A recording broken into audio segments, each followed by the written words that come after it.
What if I told you that a country thousands of miles away from Asia just stepped into one of the most dangerous geopolitical flashpoints in the world?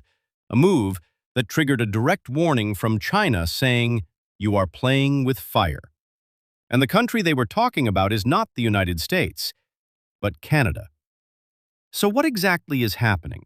Why is Canada suddenly involved in a tense region like the Indo-Pacific?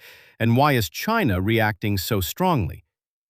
This story is not just about military exercises. It is about power, influence, and a global shift that could shape the future of international relations. In recent days, Canada participated in large-scale military exercises in the Indo-Pacific region alongside Western allies, including the United States. These were not symbolic drills. They included naval deployments, coordination exercises, and simulated combat scenarios.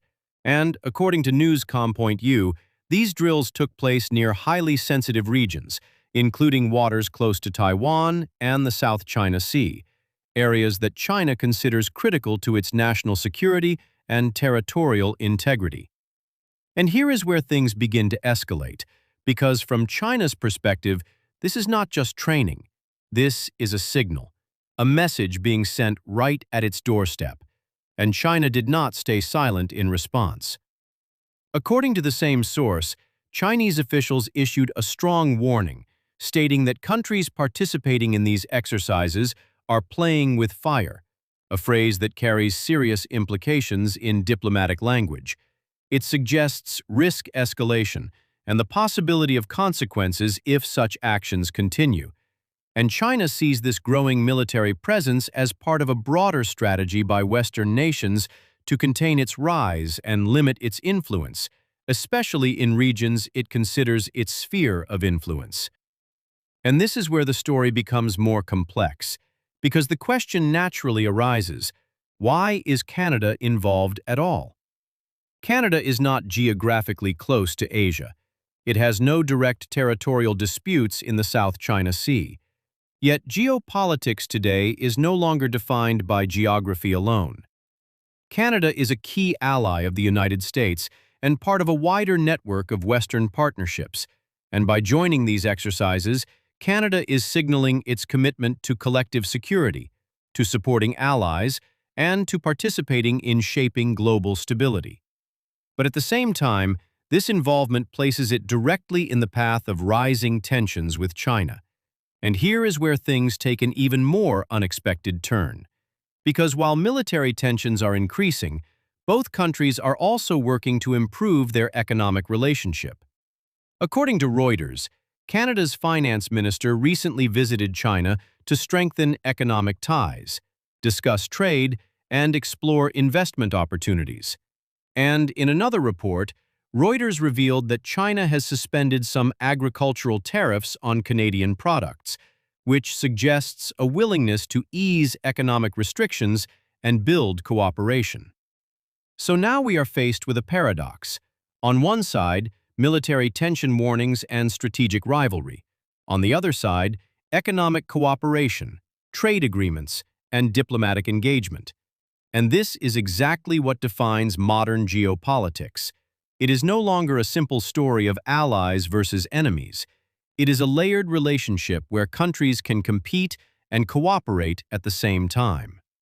And before we continue, if you find this kind of deep analysis helpful and you want more content like this, make sure you subscribe to the channel and support its growth, because your support helps us keep bringing you important global stories explained in a clear and engaging way.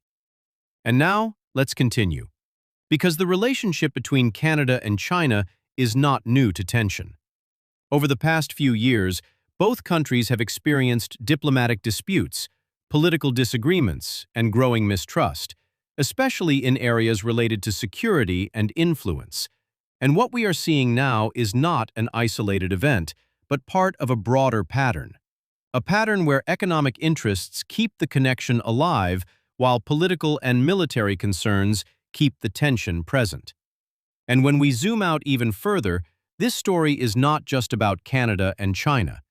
It is part of a much larger global shift, a shift where alliances are becoming stronger, where military presence is expanding into new regions, and where economic interdependence continues even in times of rivalry.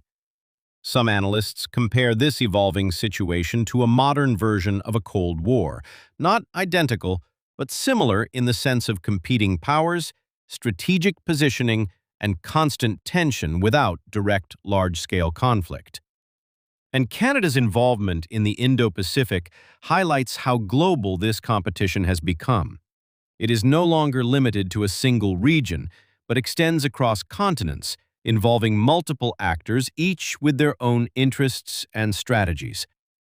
And this raises an important question. What happens next? There are several possible scenarios. One scenario is controlled tension, where both sides continue their current approach, maintaining military presence, issuing warnings, but avoiding direct conflict while still engaging economically.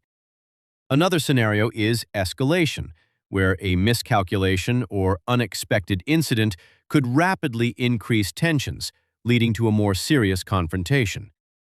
And a third scenario is stabilization, where diplomatic efforts succeed in reducing tensions and establishing clearer boundaries between military activity and economic cooperation.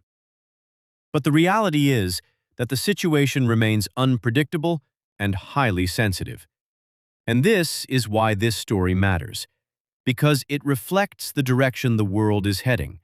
A world where countries are deeply connected economically, yet increasingly cautious and competitive strategically. A world where actions in one region can trigger reactions across the globe, and where even countries far from a conflict zone can become directly involved. And in conclusion, what we are witnessing is more than just a news headline. It is a glimpse into the future of international relations. Canada's participation in military exercises in the Indo-Pacific and China's strong response are both signals of a shifting global order, one where influence, power, and alliances are constantly being tested. And the key question remains, is this simply a phase of rising tension, or are we seeing the early signs of a larger global confrontation? And now, I want to hear your opinion. Do you think Canada made the right decision by joining these exercises, or should it stay out of regional conflicts? And do you believe China's response is justified, or is it an overreaction? Let me know your thoughts in the comments. And don't forget to subscribe for more in-depth analysis of the world's most important stories.